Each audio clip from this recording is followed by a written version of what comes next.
These cold temperatures certainly aren't going anywhere anytime soon, and we know many people are staying indoors when they can.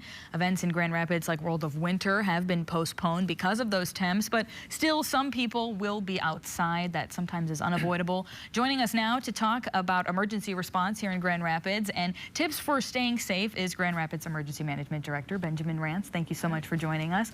We'll start off here. Just what have you guys been seeing over the past 24 hours, really? Yeah, thanks for having me. You know, thankfully, we haven't seen too much of an increase in calls to our dispatch center. What we have noticed is a slight uptick in calls for wellness checks. I think that's really a testament to the residents of Grand Rapids checking in on family and friends, and also, you know, individuals checking on maybe some individuals who are unsheltered. Just making sure everybody's safe and have a warm place to go in these cold temperatures. Yeah, good to know that, you know, it's been relatively quiet, knock on wood. Hopefully it stays that way. A lot of people, I feel like, are staying inside, so that is good. Have you seen any change in like emergency response times? I know talking with some of them, you know, with the roads being bad, sometimes they got to take it slow in addition to everybody else driving. Absolutely. You know, I think emergency response times could be slightly impacted. And honestly, you know, we're not seeing a lot of snow on the roads, but with these cold temperatures, the roads are very icy. One of the things we encourage is if you do have to go out, if you are in your vehicle, just take it slow. Give yourself 10 or 15 minutes extra to get to where you're going. You may not see anything on the road, but there is ice there. So we just want to make sure people drive safely. Yeah, certainly it can be deceiving, especially on a day like today when it's so sunny out. It looks really nice, might not feel as cold.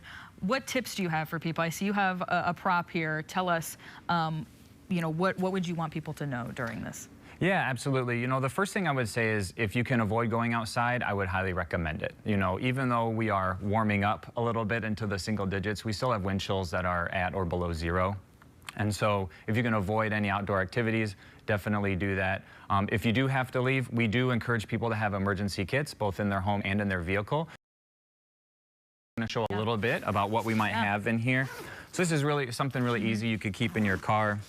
One of the most important things that I like to have is an emergency blanket, right? And this is a little emergency blanket. It doesn't take up a lot of space, really helpful if you were to be stranded in your car, kind of helps you retain some of that body heat. We also have things like for your home, a NOAA weather radio.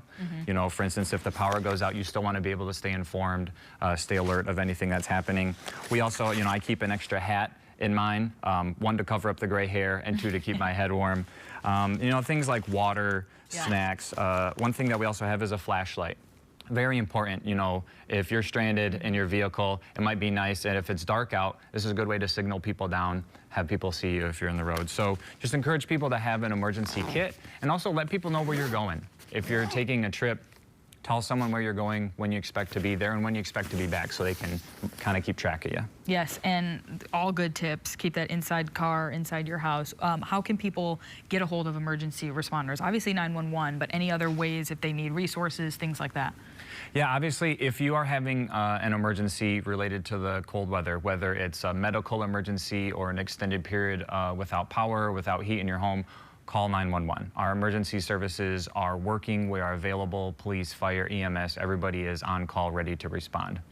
In addition to that, I would say reference our, you know, Facebook pages and the Grand Rapids City website. We have a winter preparedness guide, both in English and Spanish. Has a lot of great tips and resources on what you can do, not only to stay safe, but also stay prepared and kind of plan ahead for when inevitably this happens again to us. Oh yes, and it's not going anywhere. So I appreciate, these are all great tips. Thank you so much for joining us today. Thank you. Yes, thank you.